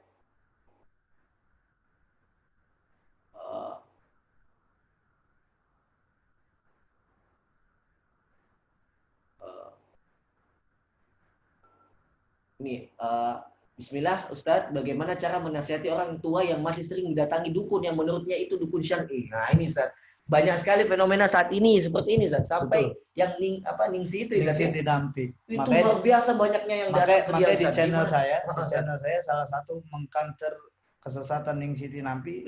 Saya sampaikan bahwasanya Ningsi ini kafir. Kafir Ustadz ya. Ningsi ini dukun, Ningsi ini berlaku syirik pada Allah. Bagaimana cara menasehati orang-orang tua kita yang dia kejebak? Kita kasih pemahaman yang benar. Iya. Kita kasih pemahaman bahwasanya ketika dukun-dukun syar'i yang dia bilang ustadz-ustadz syar'i, tapi dukun pandangannya syar'i. Ketika dia ngasih benda, misalkan ditempelin, jelaskan, Mak, ini Quran, ini bukan buat ditempel. Mak, ini tulisan Arab, coba baca deh. Ini tulisan Arab bacanya apa? Betul. Kalau misalkan bacaan Bismillah, kemudian yang lainnya adalah ada lambang-lambangnya. Itu udah. Apakah ini termasuk Quran? Walaupun Quran nggak pantas ditempel di sini. Betul. Karena jin itu nggak akan takut, setan itu nggak akan takut ketika Quran ini ditempel kecuali dibaca. Itu sampaikan dulu. Betul. Jadi kasih pemahaman yang masuk logikanya. Terus misalkan dikasih cincin nih, pakai cincin supaya kamu dilindungi Allah. Pernah nggak dengar istilah hasbunallahu wa ni'mal wakil, ni'mal maula wa ni'man nasir? Siapa penjaga terbaik? Jadi yang disentuh itu adalah logika dia dengan aspek tauhid Ustaz. Ya, bahwasanya yang menjaga kita, yang melindungi kita adalah Allah Subhanahu wa taala. Siapa? Betul. Terus kalau pakai ini bisa nggak dilindungi? Betul. Berarti kalau dia memberikan cincin ada perlindungan selain Allah, salah nggak? Salah. Oh iya ya. Kayak Baik Ustadz, selanjutnya. Ini pertanyaan selanjutnya. Bismillah, afwan Ustadz, apa jin nasab bisa hilang dengan cara menikah? Nah, ini kemarin saya sempat membawa jamaah juga yang minta ruqyah, saya bawa ke Ustadz Sal yang ada jin nasabnya juga Ustadz. Gimana itu? Jin nasab bisa hilang dengan cara menikah? Enggak hilang. Ya hilang Ustadz. Dia justru akan terus mengganggu ketika dia berhasil menikah. Iya. Karena dia akan bikin ribut dengan masalah sepele antara suami dan istri. Dia akan melihat suaminya hal yang tidak baik, jadi banyak dia akan mengungkit masalah-masa lalunya, dia akan mengungkit satu hal yang sepele di masa lalunya tapi terus dijadikan bahan ribut. Dan biasanya orang-orang yang ada jin nasab dia nggak senang dengan kedamaian. Dia akan selalu bikin supaya suasana itu terus ribut. Makanya ketika jin nasab ini bisa hilang dengan ruqyah, dengan menikah nggak bisa. Semua perkara gangguan jin dan sihir ini bisa hilang dengan ruqyah syariah. Mau dia umroh berkali-kali, mau dia haji berkali-kali, mau dia sholat rajin dan lain-lain, mau dia zikir pagi dan petang nggak akan bisa hilang kecuali dengan ruqyah syariah. Makanya Rasulullah mengajarkan kita cara untuk meruqyah. Masya Allah. Jadi yang punya kendala seperti ini, ya datangilah Ustadz yang memang bisa meruqyah dan membantu kita untuk bisa. Selanjutnya.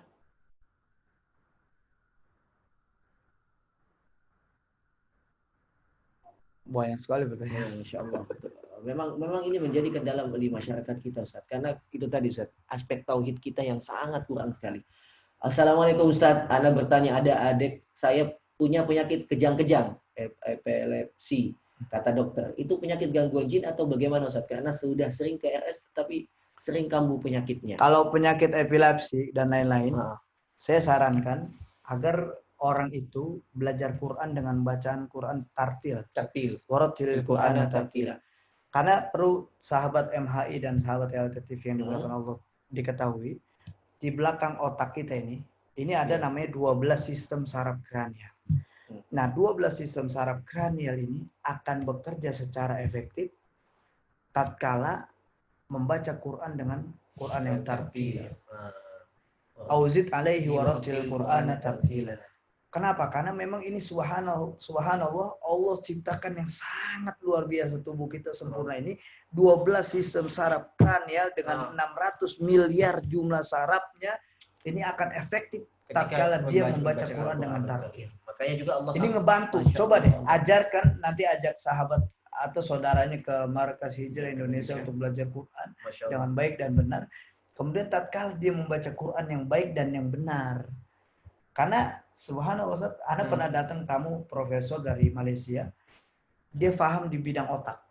dia paham di bidang saraf, kemudian ketika sharing panjang lebar kita bahas berkaitan dengan Quran, yang fotonya pernah antum tunjukin ke aneh itu sangat luar biasa. Masya Allah.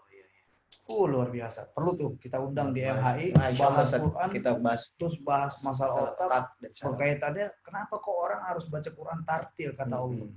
Ternyata bisa mengefektifkan kinerja 12 sistem saraf kranial.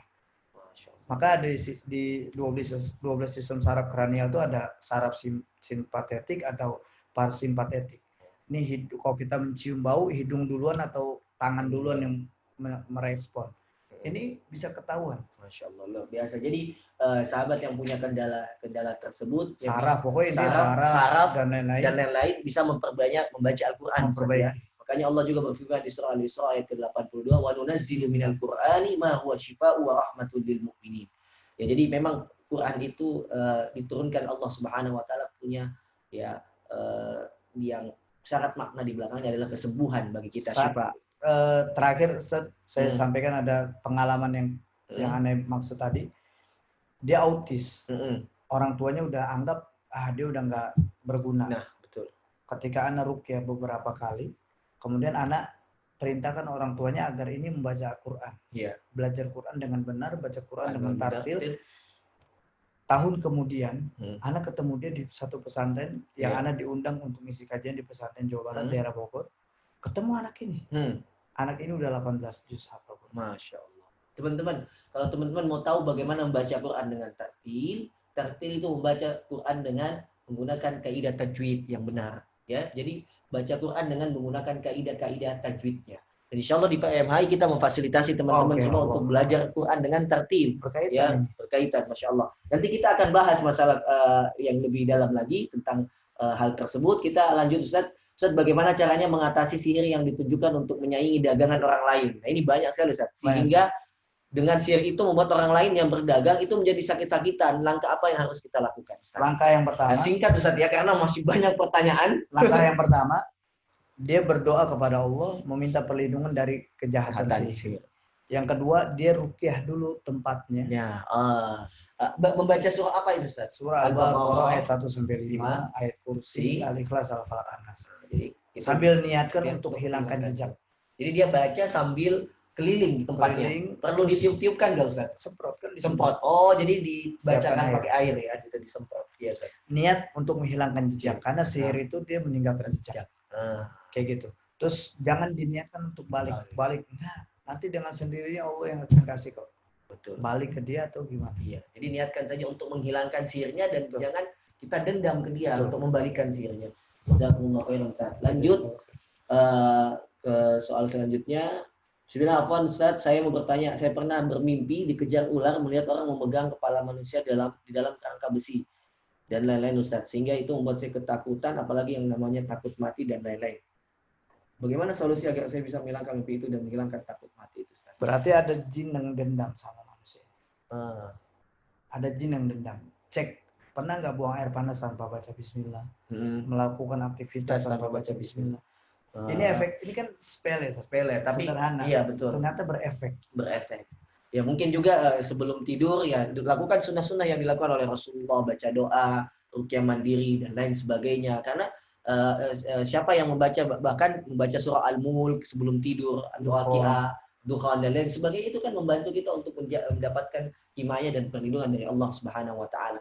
Perbanyak saja untuk berzikir sebelum kita tidur. Kemudian Ustaz selanjutnya, Masya Allah, banyak sekali. Ustaz Afwan, Ana mau tanya, bagaimana cara mengetahui rumah yang terdapat sihirnya dan bagaimana agar rumah tidak mudah dikirimkan sihir? Biasanya kalau rumah yang terdapat sihirnya, suasananya panas. Amat sangat mudah terpancing. Itu suasana panas itu gimana? Bukan karena nggak ada AC-nya. Iya. Suasana panas itu maksudnya ada. Jadi kalau udah ketemu itu kayak pengennya ribut terus gitu. Ngomong dikit pelan terkesan kayak ngegas. Kok ngegas banget sih lo? Iya gitu. Please deh. Iya. Oke. Jadi caranya gimana, Ustaz? Untuk ya ruqyah tadi. Ruqyah tadi ya. Boleh baca ruqyah full Al-Baqarah. Full Al-Baqarah. Maka Abdullah bin Mas'ud memberikan contoh, sebenarnya enggak full Al-Baqarah boleh, tapi 5 ayat pertama, terus Al-Baqarah 255 yang ayat kursi. Kemudian 3 ayat terakhir. Itu bagi itu juga betul. Atau mungkin dipasangin di setel murotal Ustaz ya. Karena niatkan untuk ruqyah. Karena Rasulullah SAW nggak memberatkan umatnya dengan perkara-perkara sunnah. Masya Allah.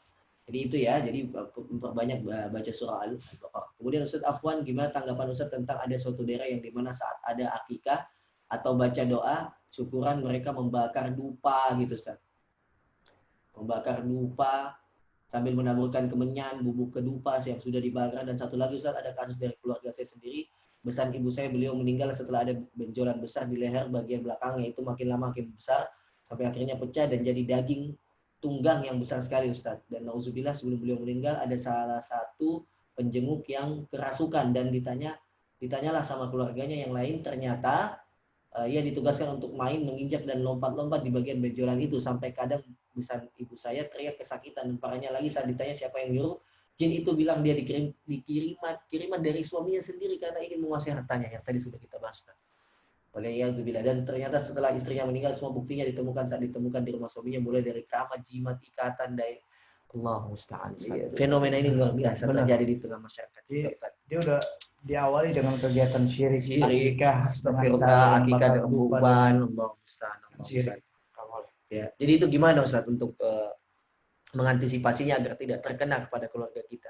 Sama caranya dengan tadi Ustaz. Caranya perbanyak membentengi sudah diri. Mengawali dengan kegiatan-kegiatan amal-amal sunnah. Jadi teman-teman ya, intinya semua yang hal-hal seperti itu adalah kedekatan kita kepada Allah Subhanahu wa taala, perbanyak tilawah. Karena tadi yang disampaikan Ustaz Sahal adalah benteng diri itu penting sekali Ustaz. Tapi bagi yang sudah masuk jin dalam dirinya ya harus dilakukan ruqyah syar'iyyah Ustaz ya. Jadi yang belum ataupun yang merasakan hal-hal yang tidak baik yang dia di dalam keluarganya atau yang lainnya, silahkan teman-teman untuk banyak membaca Al-Qur'an. Kemudian istilah Afwan Ustaz, izin bertanya, seperti bagaimana itu yang terkena jin dan sihir jin nasab, dan apakah sama ciri-cirinya Ustaz? Jin nasab beda.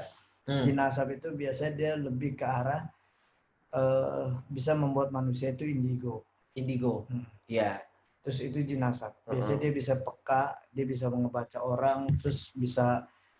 Tapi keseringan orang-orang yang kena jin nasab, pertama moodnya gampang berubah. Terus keluhan yang sering dirasa kalau nggak sakit kepala perutnya. Kayak gitu. Makanya itu yang menjadi banyak perbedaan antara gangguan-gangguan jin atau sihir. Baik. Boleh nanti di lain kesempatan kita kupas tentang macam-macam sihir dan jenis-jenis gangguannya. Ya, insyaallah teman-teman kita akan rutinkan kajian bersama Ustaz Sahal terkait dengan jin dan sihir, dan insyaallah teman-teman bisa terus follow up dan bertanya terus. Ya, kalaupun memang jaraknya jauh tidak bisa ke sini, bisa mengikuti kajian-kajian yang kita lakukan. Karena ini penting sekali dan boleh sesekali nanti yang antum inginkan ruqyah dari mereka perhatikan terus siapkan plastik. Kita cuman itu aja. Kita arahkan dari sini. Bisa. Jadi para sahabat MHI ikut mendengarkan. Nanti kita lihat reaksinya gimana. Kita nggak lihat kan. Iya, betul. Tapi mereka paling nggak bisa ada reaksi. Oke, nanti kita akan lakukan itu ya, ruqyah online Ustaz. Ini jangan dilakukan Ustaz. Tapi niatkan dengan ruqyah pastinya Ustaz ya. Ini biasanya ini boleh dijawab pertanyaan saya. Boleh jadi ada beberapa orang yang ngelihat tayangan ini juga sebel ya. Biasanya dia udah reaksi. Pak Ustaz. Ustaz, apa saja ayat ruqyah mandiri yang bisa diamalkan jika kita merasa disihir oleh orang lain? Al-Ikhlas, Al-Falaq, An-Nas itu cukup ya. Karena Al-Falaq, An-Nas adalah surat terbaik, ya kan kata Rasulullah. Mau'izatain. Betul, dua surah ditambah surah Al-Ikhlas. Silakan baca itu setiap selesai sholat. Perbanyak bacaan doa itu, tambah ayat kursi setiap sholat, insyaallah kita bisa dijaga oleh Allah Subhanahu wa taala dari gangguan jin dan sihir. Ustaz, apa hukumnya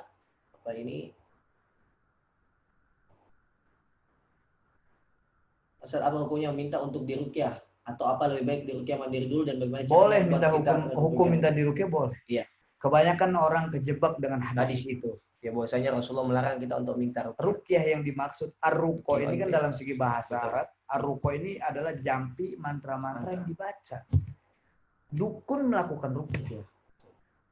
Kalau ruqyah syariah boleh, karena Rasul pernah meminta ruqyah langsung kepada Aisyah radhiyallahu anha. Rasulullah aja minta ruqyah. Betul. Maka ustadz-ustadz yang pernah sampaikan itu, sekarang pendapat itu udah beda.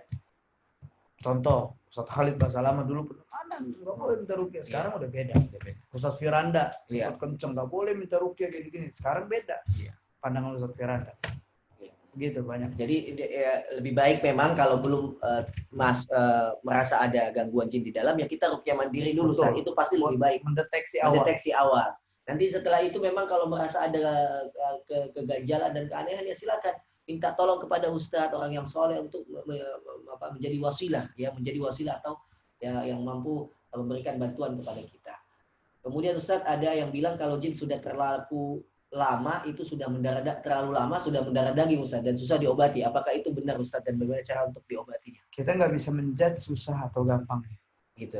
Karena dari dulu Anda kalau ada yang tanya ustadz saya harus berapa kali, saya nggak tahu. Tahu betul.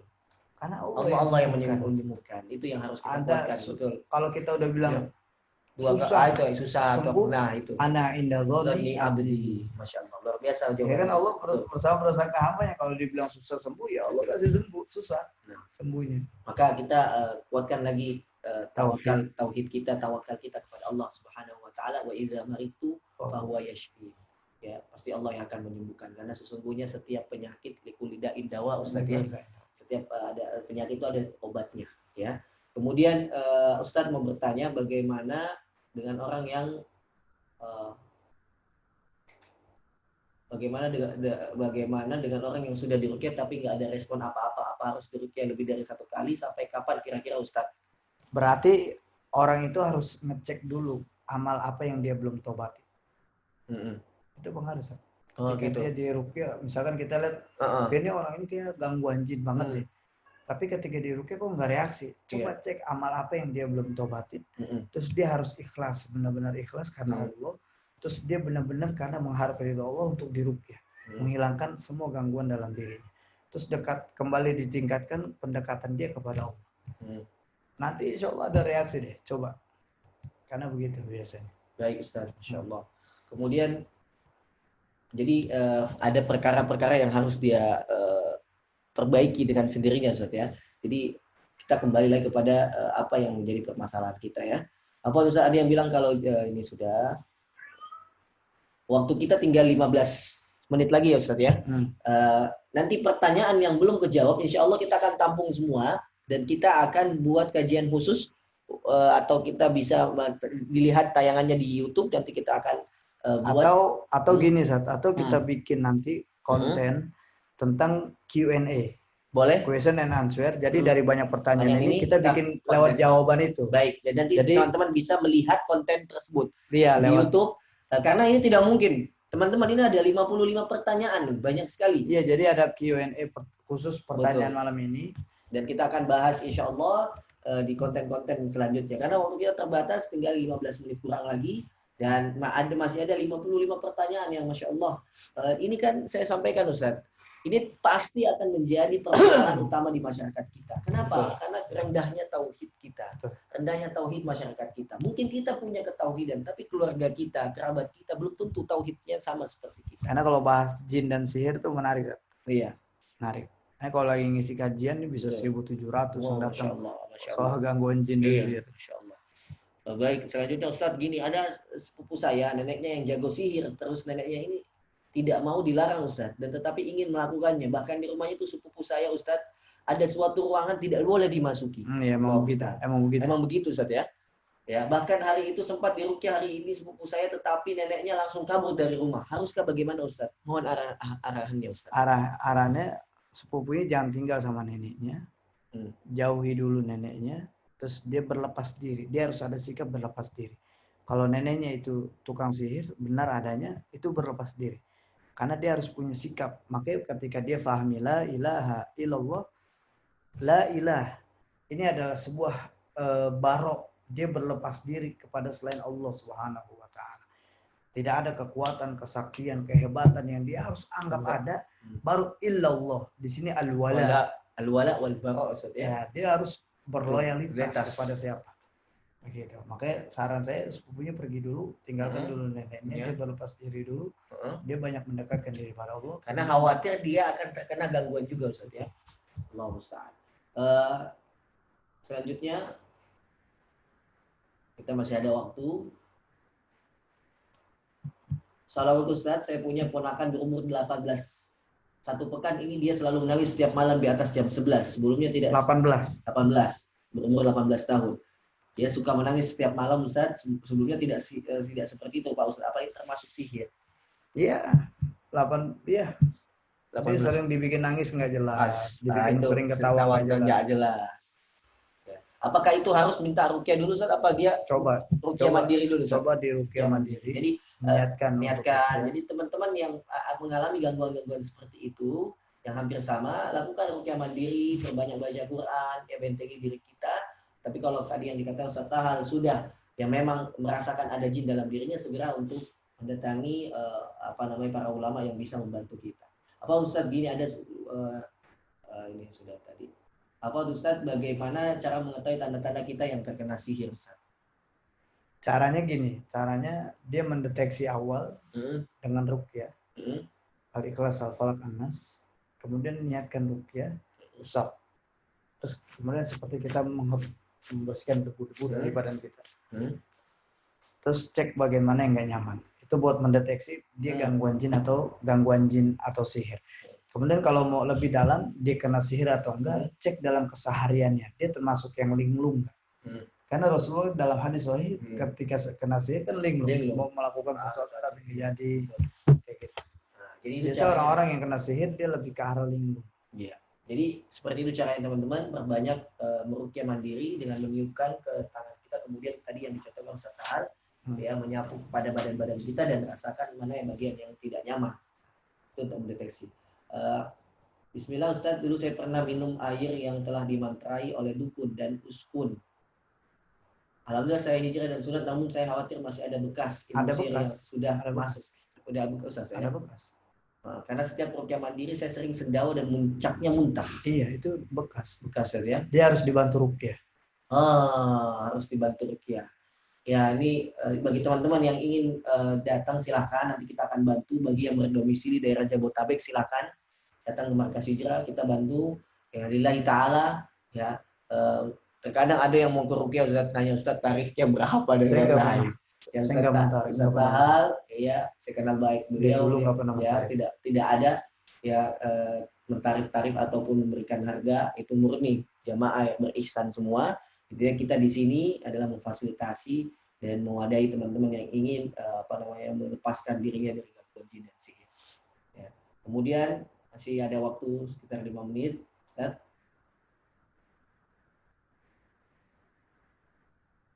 Ustaz, dulu saya pernah ini sudah Ustaz, ketika seseorang selalu merasa tangan dan kakinya dingin, bagian muka selalu panas, dan ketika mendengar mu'tal langsung nangis, ingin memberontak. Wah, ini Ustaz. Itu boleh jadi ada jin yang cinta. Jin cinta ke dia, gitu. Dari mana? Cek seberapa sering membuka pakaian tanpa baca Bismillah. Seberapa sering mendengarkan musik dan lagu. Musik dan lagu itu teman. Nah, Ibnu Qayyim Al-Jauziyah mengatakan tidak akan bersatu dalam satu hati. Betul. Jadi setiap aktivitas kita ucapkan nama Allah, uzkur ismallahi katsira, banyaklah menyebutkan nama Bismillah dan lain sebagainya. Tinggalkanlah perkara-perkara yang tidak manfaat, saatnya termasuk mendengarkan musik dan lagu, teman-teman. Perbanyak mendengarkan murattal Al-Qur'anul Karim, itu lebih aman ya bagi kita semua. 2-3 pertanyaan lagi dan sisanya masih ada 60 pertanyaan Q&A nanti kita akan siapkan insyaallah teman-teman ya, insyaallah kita akan jawab semua karena waktu kita terbatas. Yang di Makassar sudah masuk jam 10 Ustaz ya, di sini sudah jam 9, kita ambil 2 pertanyaan lagi, sisanya tolong admin dan tim untuk mencatat semua pertanyaannya dan kita akan infokan kajiannya kapan, kita akan jawab di konten-kontennya Ustaz. Silakan nanti lihat di IG TLT TV dan IG Markas Hijrah Indonesia untuk kelanjutan kajian Q&A ini yang akan kita jawab semua pertanyaan teman-teman ini. Insyaallah. Q&A lebih ke arah kita bikin konten. Nanti konten ini akan menjawab ini. Kita akan jawab. Nah, akan di share linknya dan kita akan. Jangan lupa like, subscribe TLT TV dan Markas Hijrah Indonesia. Nanti dipantengin, jadi setelah ini yang belum follow IG-nya Markas Hijrah TLT TV silakan di follow, yang belum subscribe, nanti kita akan tayang di situ Ustaz, dan kita akan bahas bismillah. Dan Ustaz Sal dengan senang hati meluangkan waktunya karena beliau ini sudah punya pengalaman di lapangan menyembuhkan banyak sekali pasien-pasien yang ya istilahnya pertanyaan-pertanyaan ini sudah tidak asing bagi antum ya, sudah tidak asing. Tapi kita ambil 2 pertanyaan terakhir Ustaz. Sesuai janji kita tadi. Ustaz, afwan kalau grade anxiety, ini saya baru dengar ya, termasuk gangguan jin juga karena sering merasa was-was dan takut. Kalau GERD itu GERD di bahasanya GERD iya. itu memang cirinya sama kayak gangguan jin. Dia lebih ke arah di bagian lambung manusia. Iya. Makanya saya sarankan untuk minum makan apa namanya bubur gandum apa namanya dalam hadis ada namanya bubur gandum itu buat obat GERD. Oke. Kalau ditanya apakah ini gangguan jin, belum tentu juga. Karena memang cirinya sama kayak gangguan jin. Kalau dia datang terus kayak sesek, kayak was-was, ketakutan. Iya. Gitu. Ntar dijawab deh kalau saya ingat nama bubur gandum. Baik. Insyaallah nanti kita akan jawab lagi semua pertanyaan teman-teman ini, tolong di-save semua. Ya. Terakhir Ustaz, saya punya teman yang katanya sejak SMA selalu kesurupan, namun tidak sering. Ketika dia kesurupan reaksinya cuma tidur. Ketika dibangunkan akan marah dan biasanya akan sadar sendiri Ustaz setelah tidur. Pertama kali saya dapatkan kesurupan, saya berusaha membantu untuk mengeluarkan jinnya dan dengan menyalakan murattal ayat-ayat Al-Quran. Alhamdulillah jinnya keluar dengan mengamuk-amuk terlebih dahulu Ustaz. Pernah juga saya antar ke salah satu rumah ruqyah tapi tidak berefek apa-apa, malah cuma tidur lagi Ustaz. Gitu. Kemudian dan sudah berkali-kali ruqyah tapi dia selalu datang meski hanya sekali-sekali. Apa yang mesti dilakukan oleh teman saya Ustaz? Pertama harus ada ikrar. Biasanya orang-orang kesurupan ini karena dia ada khodam, jin nasab, jin luhur, jin keturunan. Nah, khodam ini terikat perjanjian. Nah, dia harus ikrarkan untuk mengikrar putus hubungan dulu. Lu, gua, N. Dia dikelarin dulu. Ketika dia ikrarkan terus dan dia ruqyah lagi, nanti akan ada jin yang akhirnya kita putuskan langsung di situ. Lu udah nggak usah ganggu lagi, lu putus semua perjanjian lu udah nggak ada hak lagi di tubuh ini. Karena ketika jin itu merasa masih ada di dalam tubuh, dia merasa masih diperlukan. Masih ada haknya dia di dalam tubuh itu, padahal nggak ada. Kayak gitu. Insyaallah. Teman-teman yang dimuliakan Allah Subhanahu wa taala, saya sangat ingin menjawab dan juga bersama Ustaz menemani menjawab pertanyaan teman-teman yang Masya Allah luar biasa ini penuh masalah karena memang ya inilah kehidupan kita. Boleh jadi kenapa kita tertimpa banyak sekali Ustaz. Boleh jadi kenapa kita mengalami semua masalah ini karena ini adalah cobaan dari Allah Subhanahu wa taala. Wala nabluwannakum bisyai'in minal khauf wal ju'. Ketakutan kan datang dari jin, sihir, wal ju' wa naqsim minal amwali wal anfusi was samarat wa basyyiris sabirin. Jadi teman-teman yang lagi mendapati masalah-masalah sabar saja karena memang hidup kita ini kata Ali bin Abi Thalib, dunia itu darul bala wa darul amal, tempat kita diuji dan tempat kita beramal. Maka lakukanlah amalan yang terbaik. Wa amal akhirah, dan akhirat itu adalah darul hisab, tempat kita dihisab. Jadi teman-teman, mohon maaf sekali tidak bisa menjawab semua, tapi yang ingin bertanya silakan tulis di kolom komentar. Semuanya kita akan jawab nanti biiznillah taala. Atas izin Allah kita akan buatkan konten khusus untuk menjawab pertanyaan teman-teman. Ustaz Sahal sudah meniatkan untuk membersamai teman-teman masalah teman-teman, dan nanti perlu saya infokan juga teman-teman yang berdomisili di daerah Jabodetabek, khususnya daerah Tangsel, karena markas hijrah kita ini selain ada di Makassar, tentu ada di daerah Tangerang Selatan juga, tepatnya di Rempoa. Yang nanti ingin mengikuti open house bisa datang di hari Selasa. Ya, nanti di kolom komentar akan kita tulis nomor admin untuk mengikuti kegiatan ini. Ya, jadi silakan bagi yang ingin bertatap muka langsung, insya Allah kita buka dan kita berikan kesempatan. Dan di sini juga insya Allah kita menyiapkan beberapa obat-obat ya herbal Ustaz ya. Nanti ada madu, ada kurma, kemudian ada obat-obat yang lain yang berbau herbal Ustaz yang nanti teman-teman bisa juga mendapatinya di sini insya Allah. Nah untuk yang lainnya yang belum sempat kita jawab pertanyaan, insya Allah nanti sesuai janji kita. Yang intinya sebelum saya tutup saya ingin menyampaikan kepada teman-teman semua, intinya tadi yang bisa kita ambil hikmah adalah perkuat tauhid kita kepada Allah Subhanahu wa taala. Lihatlah ayat-ayat Al-Qur'an teman-teman, banyak sekali berisi anjuran-anjuran tauhid. Bahkan kisah-kisah nabi sebelumnya, karena Al-Qur'an itu di dalamnya terdapat yang pertama hukum-hukum tentang halal dan haram, ya. Yang kedua tentang qasasul anbiya, ya. kisah-kisah para nabi sebelumnya, yang dimana kisah-kisah ini kita mendapati banyak sekali dalam Al-Quran ajakan-ajakan untuk mentauhidkan Allah Subhanahu wa Ta'ala. Maka kuatkan tauhid kita dengan tentu dengan apa? Memperbanyak ibadah kita. Yang kedua, ya tadi yang sudah disampaikan Ustaz Sahal, semua obat-obat yang bisa digunakan dengan ruqyah syar'i adalah melalui Al-Quran Al-Karim. Maka tidaklah ya seseorang yang hidup di dunia diberikan kesempatan oleh dia seorang muslim, dia tidak membaca Al-Quran, dia tidak mempelajari Al-Quran Al-Karim. Nah, kita di Markas Hijrah Indonesia ini punya program yang bernama MHI Quranic School, sekolah Quran. Yang saat ini sudah berjalan adalah sekolah online, teman-teman. Ya, maka teman-teman yang ingin ya belajar Al-Quran ya yang bersifat online dan mudah untuk bisa menghafalkan Quran, karena di dalam perkataan para sahabat yang mulia yang yaitu Khabbab Ibnul Arat yang disebutkan dalam Al-Asar bahwasanya taqarrabu ilallahi mastata'tum. Dekatilah Allah semampu kalian. Ya, fa'lam, tapi ketahuilah ya, kalian tidak akan pernah bisa lebih dekat kepada Allah Subhanahu wa taala kecuali dengan membaca perkataannya. Jadi dengan membaca Al-Qur'an ini kita akan dekat dengan Allah dan Allah akan menjaga kita. Maka saya ajak semua yang ingin bergabung di program kami MHI Quranic School, ya silakan nanti bisa WA admin atau silakan langsung tulis namanya. Insyaallah nanti kita akan follow up ya. Ini cara ampuh yang paling mustajab sekali untuk kita bisa jaga diri kita dengan apa? Memperbanyak tilawah. Karena dengan kita berada di lingkungan Quran, kita akan termotivasi Ustaz untuk senantiasa bisa membaca Al-Qur'anul Karim. Maka nanti silakan tulis namanya di bawah yang ingin bergabung. Jadi alhamdulillah kita sudah berjalan 1-2 bulan dan sudah ada 80 peserta yang mengikuti program ini, dan mereka yang mengikuti program ini tidak hanya kita bimbing Ustaz hafalannya sampai selesai 30 juz, tapi kita akan berikan mereka fasilitas kajian-kajian seperti ini yang kita lakukan. Jadi banyak sekali ilmu yang bisa teman-teman dapatkan. Silakan untuk teman-teman semua yang ingin bergabung ditulis namanya dan nanti akan di-follow up oleh admin, dan nanti juga admin Markas Hijrah Indonesia akan meninggalkan kontaknya untuk dihubungi. Nah, itu yang bisa kami infokan kepada teman-teman semua. Maka solusinya adalah dekatkan diri kita kepada Allah Subhanahu wa taala, kuatkan tauhid kita dan perbanyak tilawah. Ya, seperti yang disampaikan tadi Ustaz. Kan ada liriknya gitu. Iya, Ustaz. Aku tak biasa. Iya, Ustaz. Bila seharian tanpa Quran.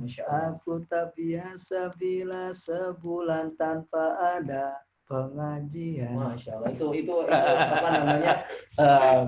Liriknya anak-anak soleh ya. Jadi diubah gitu saja, luar biasa. Jadi teman-teman, Al-Quran ini ya yang tadi saya sampaikan adalah ya sarana penyembuhan yang paling mudah untuk kita sembuhkan diri kita dengan Al-Quran Al-Karim. Jadi silakan teman-teman, insyaallah kita masih membuka kesempatan untuk teman-teman bergabung bersama kita semua dan membersamai hidup kita dengan Al-Quran Al-Karim. Ustaz, ada kata penutup yang disampaikan kepada jamaah semua sebelum kita cukupkan? Saya ingin sampaikan bahwasanya siapapun kita nggak akan lengah, siapapun kita nggak akan bisa terbebas dari sihir tatkala kita lengah mengingat Allah Subhanahu wa taala. Karena sihir, gangguan jin akan mudah masuk menguasai diri kita tatkala kita lupa untuk mengingat Allah, lalai mengingat Allah. Dan ingin saya ingatkan buat sahabat semua, setan ini nggak akan pernah lupa, tapi kitalah lupa kalau kita sedang diganggu sama syaitan. Paling itu aja. Masya Allah. Jadi teman-teman yang dimuliakan Allah Subhanahu wa taala, di sini sudah ada beberapa yang mencantumkan nomor teleponnya. Silakan yang ingin mengikuti program kita bisa menghubungi admin ya, dan atau menuliskan nomornya di sini. Silakan. Dan nanti akan di follow up oleh admin. Ya, karena ini salah satu cara kita untuk bisa terjaga dari segala gangguan jin dan sihir dan bisa lebih dekat kepada Allah Subhanahu wa taala. Atau silakan ya memfollow IG-nya MHI Quranic School ya, MHIQS. Nanti tolong admin ya, admin Markas Hijrah memberikan catatannya di sini, IG-nya, kemudian nomor teleponnya. Silakan tuh, ada banyak yang bertanya, silakan admin untuk menulis ya, tuh bisa kunjungi, dan nomor CP-nya admin ada di MHI Quranic School. Silakan teman-teman, insyaallah kita akan membersamai perjuangan teman-teman untuk menghafal Quran, dan Ustaz Sahal akan menjadi pembina juga di MHI Quranic School ini dengan memberikan motivasi tentang Quran dan juga menyampaikan tentang masalah-masalah terkait jin dan sihir. Itu saja Ustadz yang bisa saya sampaikan. Ya, jazakumullah khairan untuk teman-teman semua. Mudah-mudahan semua kuat, istiqomah di jalan Allah Subhanahu wa taala. Ingatlah ya, innallaha ma'as sabirin, sabarlah teman-teman ya. Tidak akan ada manusia yang lepas dari yang namanya ujian. Semua akan diuji, bahkan Rasulullah diuji. Ya, Rasulullah ujiannya dari awal sampai akhir, Ustaz. Sebelum lahir sudah diuji dengan kehilangan bapak.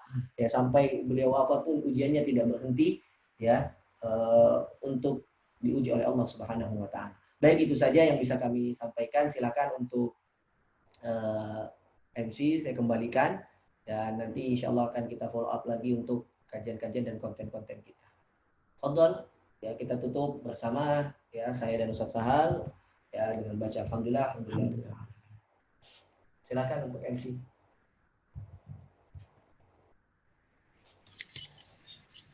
Alhamdulillahirabbil alamin, masyaallah. Luar biasa ya materi pada malam kali ini yang dibawakan oleh para ustadz kita, yaitu Ustadz Sahal, Ustadz Fazlur Rahman, dan Ustadz Rozi tadinya yang di awal. Semoga teman-teman semua bisa mendapatkan atau menangkap ya dari apa yang disampaikan oleh para ustadz kita, dan semoga belum puas dengan apa yang dijelaskan, sehingga kita tetap terus mencari dan terus menambah ilmu dengan mengikuti kajian-kajian yang selanjutnya. Baik, mungkin untuk malam ini kita cukupkan kajian spesial kita. Semoga nanti kita bisa bertemu kembali di kajian selanjutnya bersama Markas Hijrah Indonesia dan kerjasama dengan TLT TV. Mungkin sekian dari saya selaku MC. Jazakumullah khair. Assalamualaikum warahmatullahi wabarakatuh.